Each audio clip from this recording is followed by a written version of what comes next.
Shalom Bapak Ibu. Mari kita membangun keyakinan dalam diri kita sebagai orang yang percaya, sebagai orang yang telah ditebus, telah menjadi milik Tuhan, bahwa kita ada di dalam genggaman tangan kuasa dan kasih Tuhan. Firman Tuhan di dalam Yesaya 49 ayat 16 berkata, "Lihat, aku telah melukis engkau di telapak tanganku." Kapan Yesus melukis kita di tangannya? Yaitu ketika dia disalibkan dan ketika darahnya ditumpahkan, kita telah menjadi bagian dari hidupnya. Kutuk telah diubahkan dari hidup kita menjadi berkat. Kematian diubahkan menjadi kehidupan. Hidup yang tanpa harapan telah diubahkan menjadi hidup yang penuh harapan. Di dalam Dia tidak ada yang mustahil. Memang bagi manusia mustahil, tapi bagi Tuhan tidak ada yang mustahil. Kenapa? Karena Dia adalah penguasa langit dan bumi. Sebelum Dia naik ke sorga, Dia berkata, segala kuasa di sorga dan di bumi telah diberikan kepadaku. Jadi Bapak Ibu Saudara, semua ada di dalam tangannya. Dalam doanya dalam Yohanes pasal 17, Yesus berkata, aku telah menyelesaikan semua pekerjaan yang Tuhan Bapa percayakan kepadaku, dan tidak ada satupun yang dari antara mereka yang hilang, kecuali mereka ya orang yang Engkau tentukan untuk hilang padaku. Siapa dia? Yudas Iskariot. Jadi ada orang-orang memang yang telah ditentukan Tuhan untuk hilang dari dalam genggamannya, dalam pemuritan, walaupun dia masih dipercaya sampai ujung hidupnya, ya. Tetapi Yudas Iskariot adalah orang yang tidak mau mendengar. Berkali-kali telah ditegur, berkali-kali telah dinasihati, tetapi tidak mendengar. Makanya Tuhan membiarkan dia. Inilah orang-orang yang ditentukan untuk binasa karena tidak pernah berada di dalam genggaman tangan kuasa Tuhan, kasih Tuhan. Ia memilih untuk mencintai dunia daripada mencintai Tuhan. Memilih lebih mencintai uang daripada mencintai Tuhan. Ya, ia hanya menjadikan pelayanan sebagai alat untuk mendapatkan keuntungan-keuntungan. Mereka menjadikan pelayanan atau ibadah atau menjadi orang Kristen, menjadi murid Kristus, itu hanya sebagai alat untuk dirinya sendiri, ya, untuk mencari pengakuan, pujian dan penghargaan dan sebagainya. Bapak Ibu Saudara, kalau kita baca dalam 1 Yohanes dikatakan bahwa memang Dia bersama-sama dengan kita, tetapi tidak sungguh-sungguh berada bersama-sama dengan kita, ya, tidak serius menjadi bagian daripada kita. Nah, Bapak Ibu Saudara, saudara berada di dalam pelayanan-pelayanan, baik di area komsel, di departemen, apapun bentuk pelayanan yang saudara berikan, firman Tuhan selalu memberikan kekuatan kepada kita bahwa tidak ada yang sia-sia. Kenapa tidak sia-sia? Karena kita telah ditebus menjadi milik Tuhan. Kalau kita tetap di dalam tangan Tuhan, maka segala jerih lelah kita itu tidak ada yang sia-sia. Secangkir air putih pun kita berikan di dalam pelayanan kita kepada Tuhan, itu tidak akan hilang, tidak akan pernah diabaikan oleh Tuhan, selalu diperhitungkan Tuhan. Nah Bapak Ibu Saudara, tapi kalau saudara tidak sungguh-sungguh di dalam Tuhan, bentuk apapun pelayanan yang saudara lakukan kepada Tuhan, itu selalu modus. Karena modus itulah yang membuat Tuhan tidak memperhitungkan pelayanan daripada Yudas Iskariot. Walaupun pelayanannya adalah pelayanan strategis, posisi yang strategis, posisi yang penting sebagai bendahara di dalam pemuritan, tapi sama sekali tidak diperhitungkan. Itu tidak menjamin bahwa dia diselamatkan, tidak menjamin bahwa dia tidak akan mati bunuh diri, tidak akan menjamin bahwa dia akan bertahan sampai kesudahannya, ya. Jadi saudara, mari saya ingin mengajak saudara pada pagi hari ini untuk memahami kebenaran ini, bahwa saudara istimewa, dilukis oleh Allah di tangannya.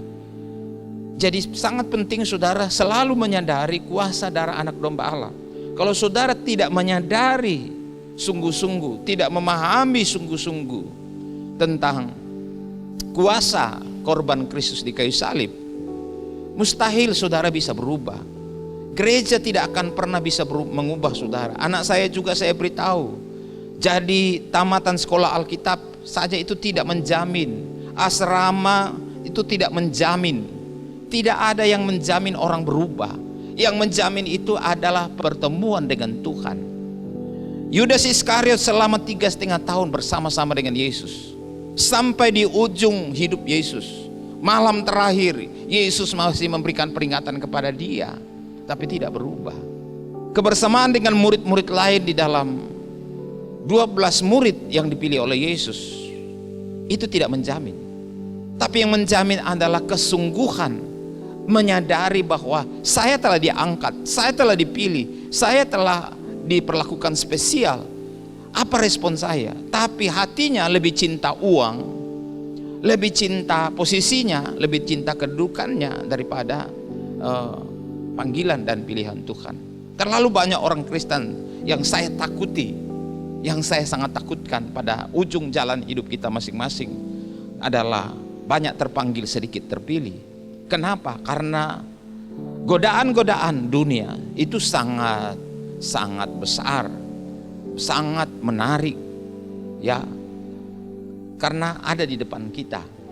Sedangkan janji Tuhan itu tidak kita lihat dengan mata kita saat ini. Bayangkan apabila saudara berdoa dan berharap kepada Tuhan, Tuhan memberikan kepada saudara apa yang saudara inginkan. Fasilitas-fasilitas saudara inginkan Tuhan berikan kepada saudara, lalu tidak terjadi. Apakah saudara tidak kecewa? Tapi apabila saudara memiliki pengharapan di dalam Kristus dengan benar, dengan sungguh, saudara tertanam di dalam Kristus dengan sungguh, saudara, saya mau beritahu bahwa saudara akan serius ikut Yesus. Kami saat ini telah memulai lagi kitab Kejadian, ya, setelah menyelesaikan minggu kemarin Wahyu, Kejadian, mempelajari kitab Kejadian, bagaimana Abraham itu telah dijanjikan Tuhan bahwa oleh keturunanmu semua bangsa di dunia akan diberkati. Aku akan membuat keturunanmu seperti banyaknya pasir di laut dan seperti banyaknya bintang di langit, tak terhitung jumlahnya. Dan oleh keturunanmu semua bangsa di dunia akan diberkati. Keturunanmu akan mendiami tempat ini. Lalu disebutkan sejumlah wilayah-wilayah kekuasaan yang diberikan oleh Tuhan kepada Abraham. Tapi tahu saudara, sampai matinya Abraham tidak memiliki tanah perjanjian itu. Untuk mengubur istrinya saja, dia harus membeli sebidang tanah. 400 tahun kemudian, ketika Yakub dibawa Tuhan keluar dari tanah yang dipakai sebagai pinjaman di tanah perjanjian, bukan pemberian. Mereka memang diberi budak, diberi hadiah oleh Raja Gerar, Raja Mesir, diberi budak, bahkan diberi harta benda, emas, perak, lembu, sapi dan sebagainya, onta diberikan kepada mereka sebagai hadiah. Dan domba-domba mereka begitu luar biasa banyaknya, tetapi tanah itu bukan milik mereka. Yakub kemudian pergi ke Mesir oleh karena kelaparan di tanah itu. Lalu ketika berada di sana 400 tahun, mereka berubah menjadi bangsa yang besar. Mereka pulang dan itulah saat dimana mereka menaklukkan semua wilayah-wilayah yang dijanjikan Tuhan kepada mereka. Perhatikan ini baik-baik Bapak Ibu Saudara. Mereka itu adalah orang-orang yang dilukis Tuhan di tangannya. Mereka adalah orang-orang yang ditulis di hati Tuhan. Mereka adalah orang-orang spesial di hati Tuhan. Tuhan berjanji kepada mereka sampai matinya Abraham, matinya Ishak, matinya Yakub. Yakub pun tidak menerima tanah seperti yang dijanjikan oleh Allah. Dari utara, timur, selatan, barat, tidak. Ribuan tahun kemudian barulah terjadi. Bangsa ini jadi berkat bagi seluruh dunia, yaitu ketika Yesus lahir, datang menjelma menjadi manusia sampai hari ini.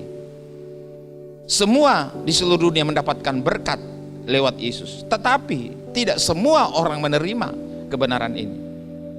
Bapak Ibu Saudara yang dikasihi Tuhan, saya ingin menekankan pagi hari ini bahwa engkau ditulis oleh Tuhan di tangannya. Tapi jangan salah gunakan kasih karunia Allah. Jangan salah gunakan kebaikan Tuhan. Jangan menganggap sepi kesabaran Tuhan, kebaikan Tuhan, anugerah Tuhan kamu abaikan. Karena sesungguhnya kalau Tuhan belum melakukan sesuatu atau tidak melakukan sesuatu kepadamu pada saat ini, itu karena dia ingin supaya engkau bertobat. Karena Tuhan mau supaya engkau tidak binasa. Karena dia sendiri tidak pernah menginginkan satu orang pun binasa. Tetapi kalau engkau memang ada di dalam jemaat Tuhan tetapi tidak sungguh-sungguh tertanam di dalam jemaat Tuhan, hidupmu tidak ada artinya. Engkau buang-buang waktu saja beribadah, buang-buang waktu ya mengikut Yesus. Kenapa? Karena engkau tidak pernah sungguh-sungguh. Apa artinya kehidupan saudara sampai Yesus akan disalibkan, mati dan naik ke sorga? Yudas Iskariot masih bersama-sama dengan mereka. Saya sudah sampaikan sebelumnya bahwa ada dua tumbuhan di dalam kebun Allah.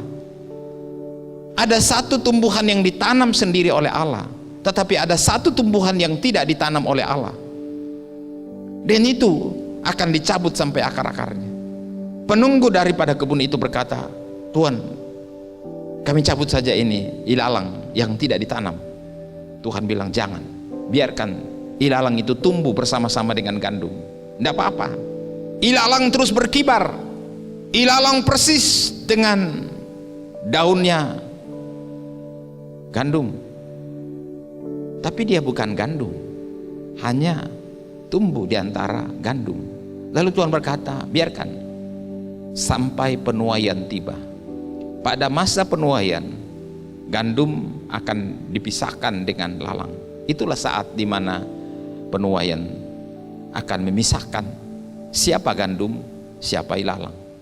Gandum akan dimasukkan ke lumbung pemerintahan 1000 tahun, dan lalang akan dimasukkan dalam api pembakaran, karena dia hanya sampah, dia hanya gulma, rumput, parasit dalam kebun Tuhan.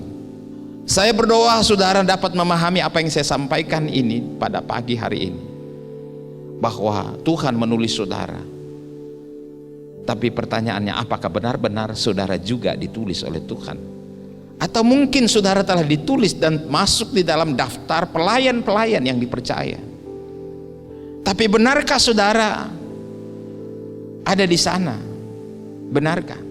Jadi Bapak Ibu Saudara yang dikasihi Tuhan, kalau ada di antara kita memang tidak sungguh-sungguh tertanam di dalam rumah Tuhan, tertanam menjadi milik Tuhan, silakan cari tempat yang lain di mana saudara mau tertanam sungguh-sungguh. Karena tidak ada tempat bagi saudara yang tidak serius ikut Yesus. Makanya Rasul Petrus berkata dalam 2 Petrus pasal 1 ayat 10, karena itu saudara-saudaraku, berusahalah sungguh-sungguh. Berusahalah sungguh-sungguh supaya panggilan dan pilihanmu makin teguh, sebab jikalau kamu melakukannya, kamu tidak akan pernah tersandung.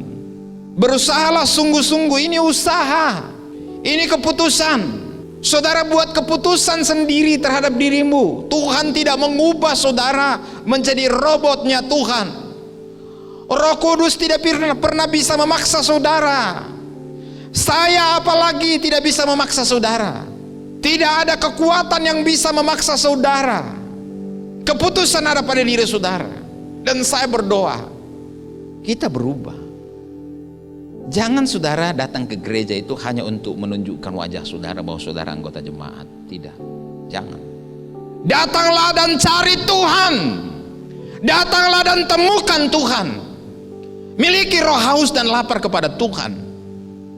Bukan sekadar datang seremoni-seremoni ibadah, bukan karena aturan. Saudara cari Tuhan. Saudara tidak bisa menipu Tuhan. Saudara tidak bisa membohongi Tuhan. Saudara tidak bisa ngeles dari Tuhan. Saudara tidak bisa bermain-main dengan Tuhan dan berkata, Tuhan begini begitu. Itu namanya ngeles-ngeles sama Tuhan. Kalau saudara ada yang sudah suka ngeles-ngeles seperti itu, saya mau beritahu, saudara belum lahir baru. Kalau saudara suka-suka ngeles-ngeles dengan Tuhan, saya mau beritahu, saudara masih dikuasai oleh kedagingan dan kuasa dosa. Saudara tidak lahir baru. Karena orang lahir baru, dia tahu dia salah, dia minta ampun. Saya salah, Saya berdosa. Saya minta ampun Tuhan.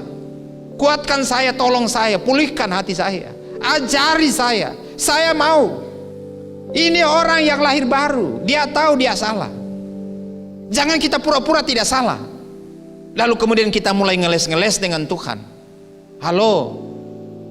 Kita tidak bisa seperti itu dengan Tuhan. Kalau sampai hari ini Tuhan sabar terhadap saudara, jangan saudara berkata Tuhan tidak tahu. Ya. Amin. Dia tetap sabar. Amin saudara. Dia selalu sabar.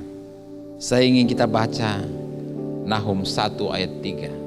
Tuhan itu panjang sabar dan besar kuasa, tetapi Ia tidak sekali-kali membebaskan dari hukuman orang-orang yang bersalah. Ia berjalan dalam puting beliung dan badai, dan awan adalah debu kakinya. Saudara, ada amin. Tuhan itu selalu sabar terhadap kita. Tuhan mau kita berubah.